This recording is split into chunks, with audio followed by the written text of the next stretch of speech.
reading from Rays of the One Light.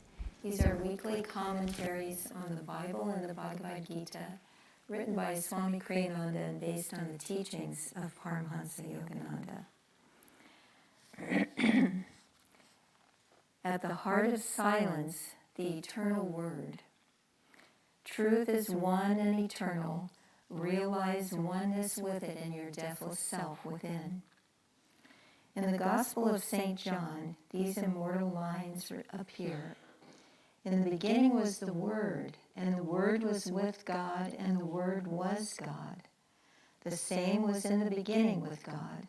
All things were made by Him, and without Him was not anything made that was made. In Him was life, and the life was the light of men. And the light shineth in darkness, and the darkness comprehended it not. Human vision beholds individuality and separateness everywhere. Divine vision beholds the oneness of cosmic vibration, of which all things, no matter how diverse, are manifestations. Cosmic sound, the Word of God, and cosmic light, these are eternal. The world as revealed to us by our senses is illusion. In Autobiography of a Yogi, Yogananda relates an experience he received of the divine aspect of reality. Sitting on my bed one morning, he said, I fell into a deep reverie. What is behind the darkness of closed eyes? This probing thought came powerfully into my mind. An immense flash of light at once manifested to my inward gaze. Divine shapes of saints sitting in meditation posture in mountain caves formed like miniature cinema pictures on the large screen of radiance within my forehead. Who are you? I spoke aloud. We are the Himalayan yogis. The celestial response is difficult to describe. My heart was thrilled. I longed to go to the Himalayas and become like you.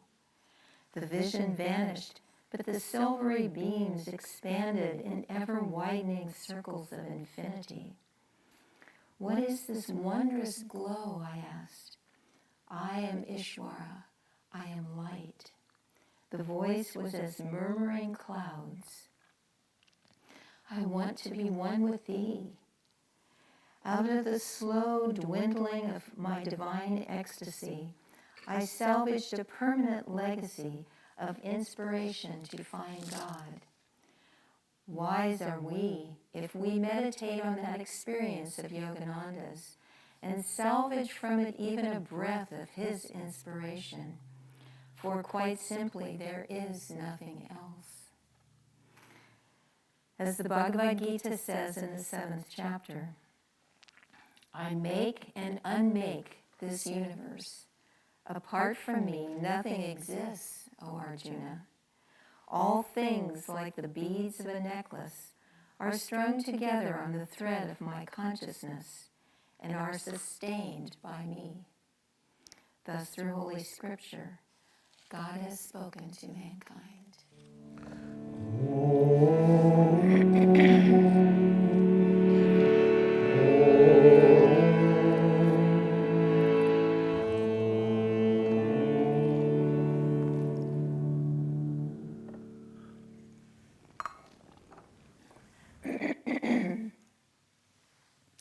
We had quite a storm yesterday. We were up at the Forest Hermitage, and we were thinking, we'll just come back in time for Sunday service. We'll just we were there a couple of nights for New Year's Eve. This was our 1-year anniversary of having the Forest Hermitage, so we wanted to spend New Year's Eve quietly there. And about 10 o'clock, we started thinking, I was reading about flood warnings and all of this sort of thing, so we packed it up and came home in the midst of the storm. It was so beautiful. Maybe having grown up in the Midwest, I'm more in love with storms. We used to have really intense ones there with storm clouds and thunder and all of that. It's just magnificent. And when we got home and settled in, and I was sitting reading, preparing for Sunday service, and the wind was howling outside, and branches were falling, and it reminded me of being in a little beach house on the ocean and hearing the storm so present, so immediate. And I reflected that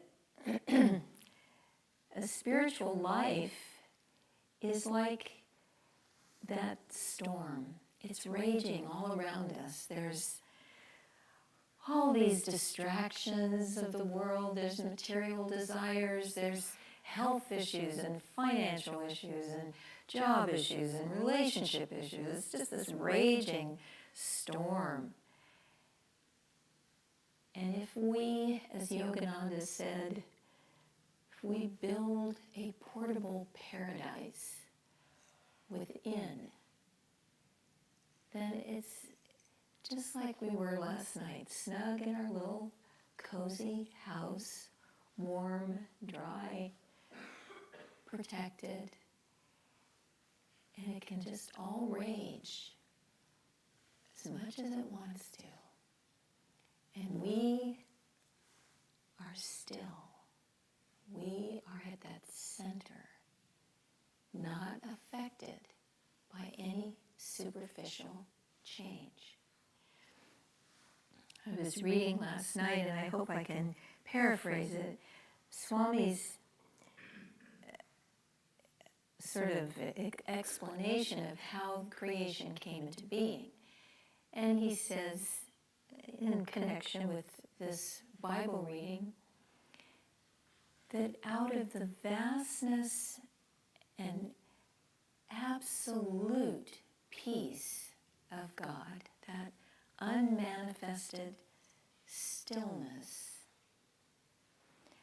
God vibrated a small portion of his consciousness, just vibrated it.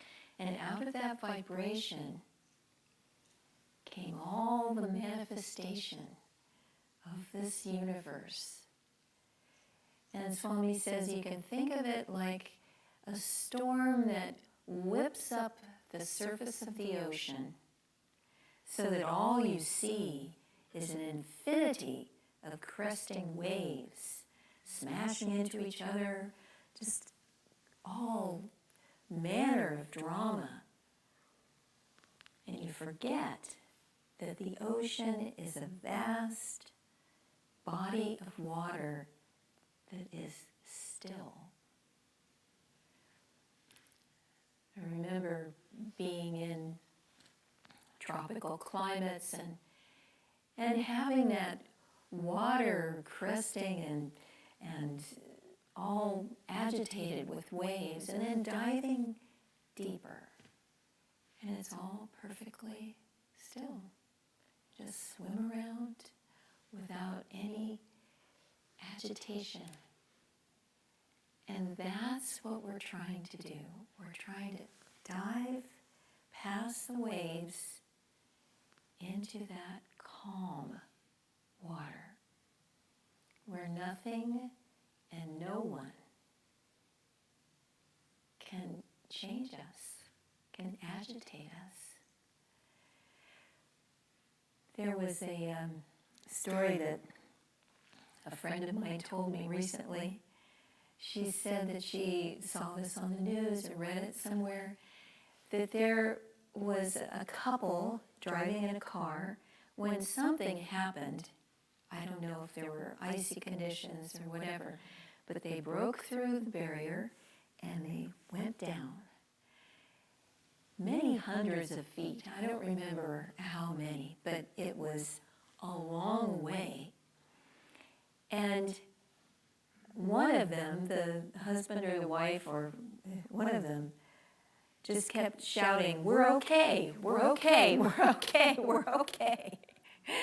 And finally, the car smashed on a huge boulder, just splat. And both back seat doors sprang open, and they were able to crawl out. And the wife's cell phone was 10 feet from the car. It had smashed glass, but the emergency buttons still worked. So a helicopter came and picked them up. And as we were marveling at this story she was telling me, I kept thinking, that's kind of how you have to live in this world. To just keep affirming, we're okay, we're okay, we're okay. Which in a way is keeping your consciousness uplifted. Keeping your consciousness positive. And just thinking, God, you've got my hand. You're leading me through this. I'm yours. I trust you. I believe that wherever you take me is for my own highest good. And then, as Ananda says, whatever happens, it's okay. If we can live in that consciousness of whatever happens, I'm for it. Well, this image, I love this image, I'm sorry. I don't usually refer to movies. I try really hard not to do this, but in The Matrix, for those of you old enough to remember The Matrix, there's a great scene where Neo and Morpheus are about to engage in kung fu or something. And the way they face each other, Morpheus just goes, "Bring it on." And we don't want to go into this life being facetious or being macho or anything like that. But I'm saying that image to say, welcome life. As Swami would say yes to life. Whatever comes, it's yours. It came to you for a purpose, is to teach you something, is to give you a gift. And so we can't live in fear. We can't live in the thought, oh my gosh, this person's going to fight me and I'll be defeated. We can't think that way. We have to think, God is with me. I remember this was a silly example now, but at the time it was extremely profound to me. I was driving, this is when we were living up at Ananda Village, and I had come into town to do some errands, and it was basically a sunny day, even though there was a lot of snow on the ground. And so I was happily running my errands, but I went over a hill onto the north side of a road. And instead of being perfectly clear like it was on the south side where the sun was shining, on the north side it was icy. And I was just driving along and I went right into a snowbank. Just completely startled me. And I didn't hit anything, I just went right into the snow. And it was so shocking, I called out, "Oh God!" And I thought, what am I going to do? I'm all by myself, what am I going to do? And knock, knock, knock on the window next to me. And I rolled down the window, and this guy said, "You want me to pull you out with my truck?" I said, "Yes." I didn't even have to get out of my car, and I was back on my way. And I thought, how deep was my concentration when I said, "Oh God"? It was just a feeling of the heart that just came out. It wasn't like I was prayerful or anything, but God was there. God is there. All we have to do is ask. And in fact, He's waiting. He wants to help. This whole creation, what is it for? What is any of it for? It's so that you can become one with God. So that you can finally say, God, I really can't figure this out by myself. Come and help me. Be with me. Like Yogananda said, I want to be one with you. And in that way, we fulfill the purpose of life. All the trials, all the pain, all the grief, all the suffering, what is its purpose? Its purpose is to turn us towards God. In Him, we get away from that drama of all the crashing waves and we dive into that bliss of spirit. And you would not be here, sitting in this room, listening to these words if you didn't want God. If you didn't want that fulfillment, that bliss. We are all very, very close. We just have to call on God. I can't tell you how many times, especially in my youth, I was in fetal position in front of the altar, wondering, why is something or other happening? What can I do? This is so painful. Why is this happening? And then with the years, you look back and you go, oh, I'm so glad I had that experience. It taught me so much. Why be afraid of new experiences if you are with God? Then, instead of, as Yogananda said, a nest of troubles, this world becomes a nest of fun.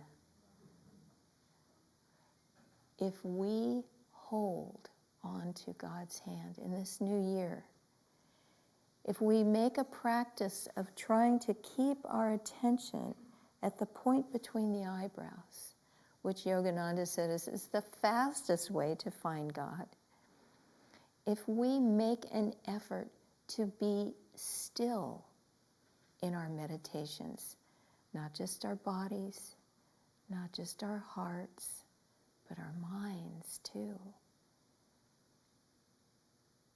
That stillness, the Bible says, be still and know that I am God. Because that stillness is what connects us to that vast, absolute peace from which God vibrated a little portion of His consciousness. So we need to be still to connect with that stillness. And then life will be a joy and not a drama anymore, but a joy.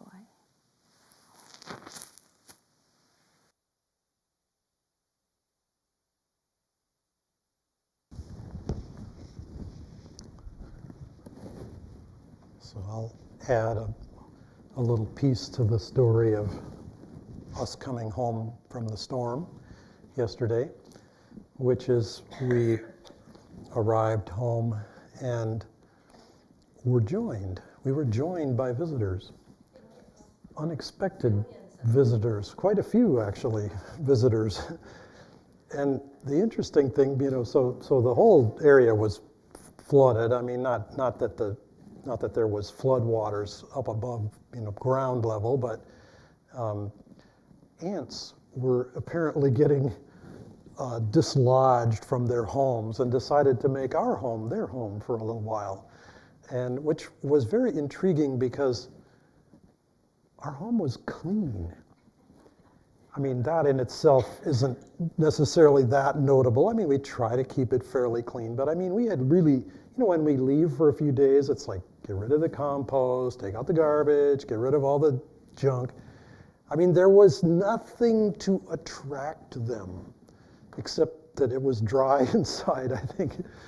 Anyway, so we had a little discussion with the ants and tried to relocate some of them and et cetera. But anyway, Divine Mother can sometimes penetrate that outer shell of sort of cocoon of consciousness to get us to be challenged on the inside. And it's a fascinating journey sort of working with that, because as Nirmala was saying, we have to say yes. We have to affirm. We have to be willing to take up the charge, take up the, sort of do this to life. Not in the sense of bravado, but just in the sense of, I'm ready, I'm willing, let's try this out. Let's see what we can learn from this. I was struck by something in the affirmation.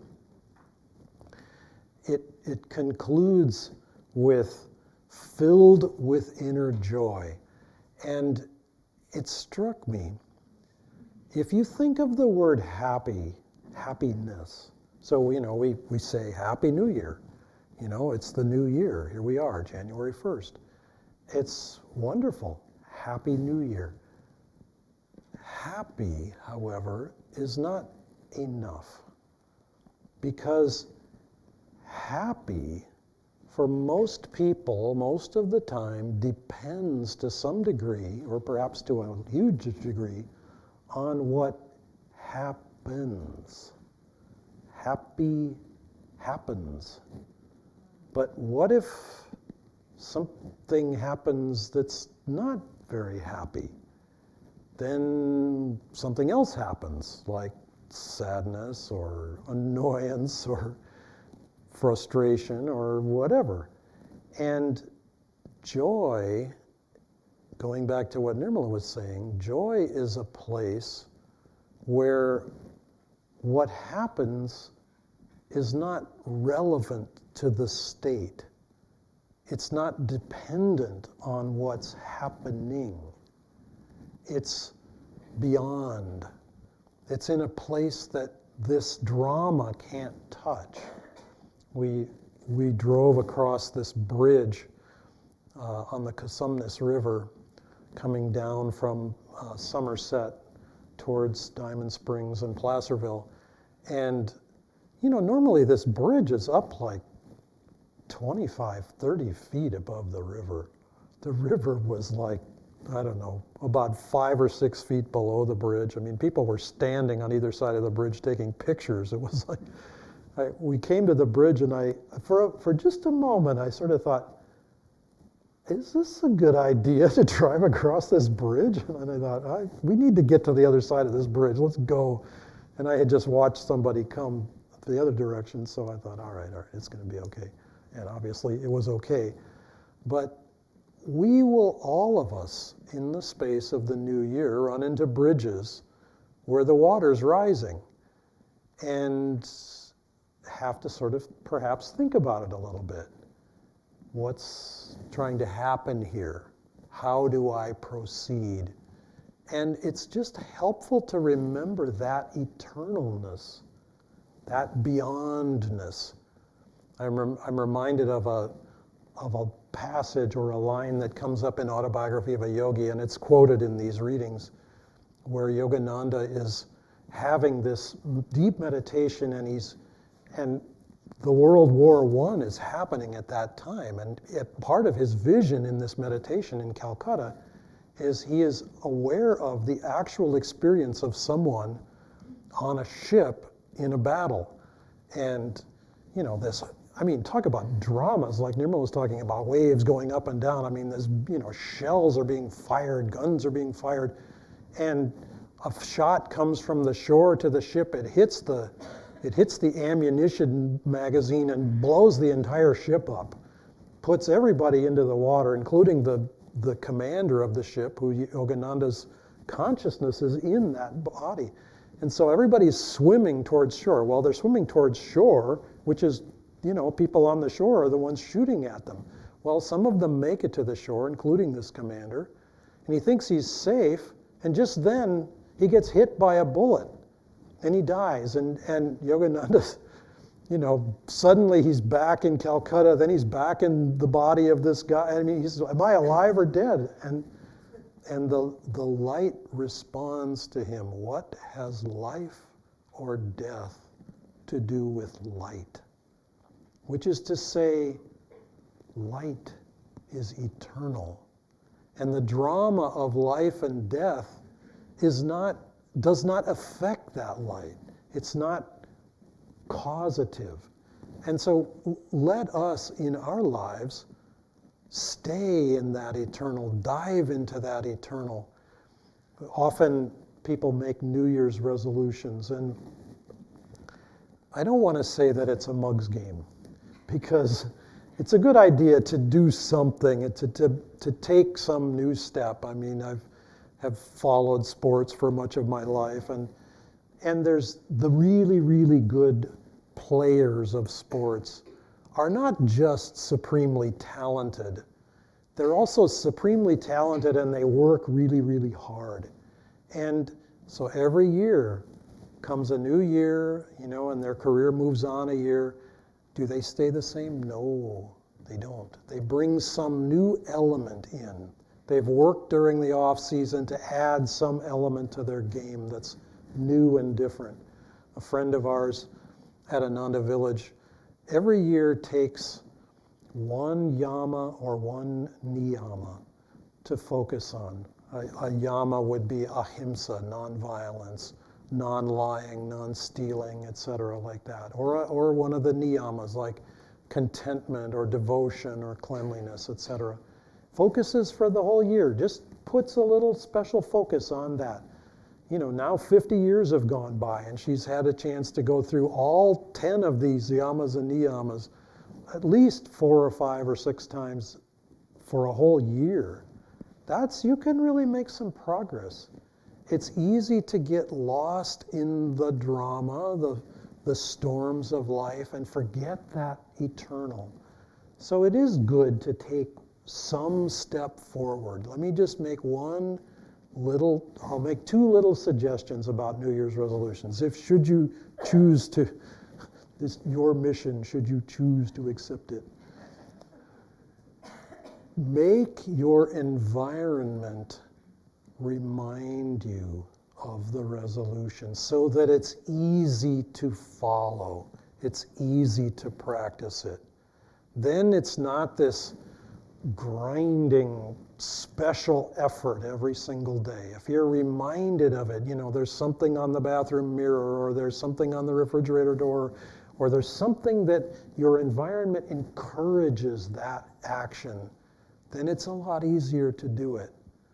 But I'll just add one final thought, which is fill this year with inner joy and know God.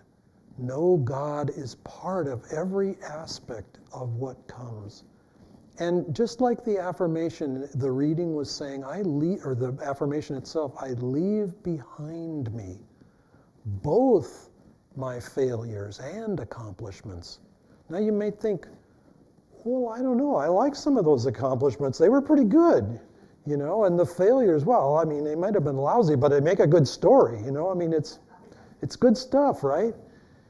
Swami's saying leave behind both so that you can be fully present now, right here and now. There's an adventure right here for all of us to find and explore and dive deeper into. And that blessing, nothing from last year can make that blessing what it could be unless we're present for it. So that's what meditation helps us to do, is be present. Be present in this moment so that God's blessing can flow through.